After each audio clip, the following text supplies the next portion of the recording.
సినిమాలు యువతపై ప్రభావం చూపుతాయి. అవి ఎంతలా అంటే అబ్బాయిలైతే తాను హీరోలాగా, అమ్మాయిలైతే హీరోయిన్ లాగా ఫీల్ అవుతూ సినిమాలో సీన్లకు మమేకమవుతుంటారు.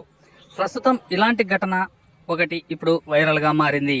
హీరో మహేష్ బాబు జన్మదినం సందర్భంగా మురారి సినిమా రిలీజ్ ప్రేమ జంటలకు కలిసి వచ్చిందని చెప్పవచ్చు.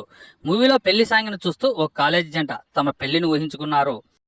కాకినాడ తిరుమల థియేటర్లో మురారి సినిమా చూస్తూ కాలేజ్ స్టూడెంట్స్ హంగామా చేశారు.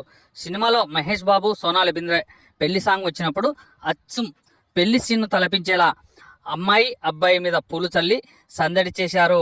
పెళ్లి సన్నివేశాన్ని తలపించే ఈ వీడియోలో అబ్బాయి నవ్వుతూ కూర్చుంటే అమ్మాయి కొత్త పెళ్లి కూతురులా సిగ్గుపడుతున్న ఈ వీడియో ప్రస్తుతం వైరల్గా మారింది.